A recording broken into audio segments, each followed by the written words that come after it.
Hi అండి, అందరికీ నమస్కారం. Welcome to Latha latest news. ఈరోజు మన వీడియోలో తెలుసుకుపోయేది బ్యాంక్ లోన్ తీసుకున్న మరియు ఈఎంఐ కట్టే వారికి కొత్త రూల్స్ రాబోతున్నాయి. నేటి వేగవంతమైన ప్రపంచంలో ప్రజలు తమ ఆర్థిక స్థిరతను మరియు జీవననాత్యాలను మెరుగుపరుచుకోవడానికి కృషి చేస్తున్నారు. అయితే కొన్నిసార్లు ఆదాయాలు అవసరమైన ఖర్చులను తీర్చడానికి సరిపోవు. ప్రజలు బ్యాంకులు లేదా ఆర్థిక సంస్థల నుండి రుణాలు తీసుకోవాల్సి వస్తుంది. రుణాలు చాలా అవసరమైన ఆర్థిక సహాయాన్ని అందించేటప్పటికీ వాటిని సకాలంలో తిరిగి చెల్లించడం కొన్నిసార్లు సులభంగా ఉండదు. కారణాలు చాలామంది గ్రహీతలు తమ సమానమైన నెలవారీ వాయిదా లోన్ ఈఎంఐ చెల్లించడం కష్టపడటం చేస్తారు. ఫలితంగా సభ్యం పరిమాణాలను గురించి ఆందోళన తెలుతున్నారు. ఈ వాస్యం ఈఎంఐ చెల్లింపు లేకపోవడం వల్ల కలిగే ప్రభావాల రుణ రికవరీకి సంబంధించిన తాజా నియమాలు మరియు ఆర్థిక ఇబ్బందులు నిర్వర్తించడానికి గృహహరియమైన ఏవో చేయగలిగే అన్వేషణ ఏపీ తీసుకొస్తుంది. ఇకపోతే సకాలంలో లోన్ ఈఎంఐ చెల్లింపులకు ప్రాముఖ్యత ఇస్తున్న ఏపీ.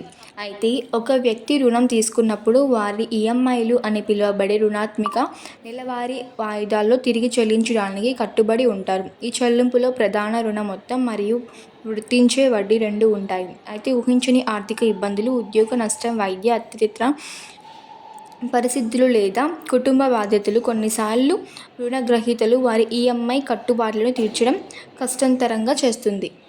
ఇకపోతే సకాలంలో లోన్ ఈఎంఐలు చెల్లించకపోవడం వల్ల రుణాల భారం పెరగడం మరియు క్రెడిట్ స్కోర్పై ప్రతికూల ప్రభావం వంటి అనేక సమస్యలు తలెత్తుతాయి. భవిష్యత్తులో రుణాలు లేదా క్రెడిట్ కార్డులను పొందడానికి మంచి సిఐబిఐఎల్ స్కోరు చాలా అవసరం మరియు ఈఎంఐలు చెల్లించకపోవడం వల్ల ఈ స్కోరు గణనీయంగా తగ్గుతుంది. అయితే రుణగ్రహీతలు తమ హక్కులను మరియు రుణ రికవరీకి సంబంధించిన బ్యాంకులు అనుసరించాల్సిన చట్టపరమైన మార్గదర్శకాలను కూడా అర్థం చేసుకోవాలని ఏపీ ప్రభుత్వం చెబుతోంది.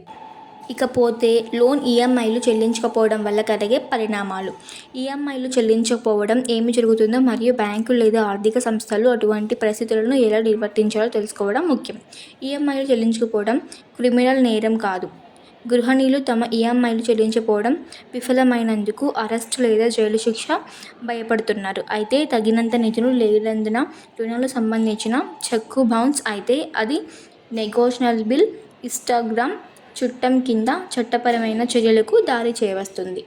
ఇక నేడు నుంచి బ్యాంకులు వెంటనే ఆస్తిని స్వాధీనం చేసుకోలేవు. కొన్ని ఈఎంఐలు తప్పనందుకు బ్యాంకు వెంటనే రుణగ్రహీతలు ఆస్తుల్ని వేలం వేస్తుందని అర్థం కాదు. ఏదైనా చర్య తీసుకునే ముందు చట్టపరమైన ప్రక్రియను అనుసరించాలి.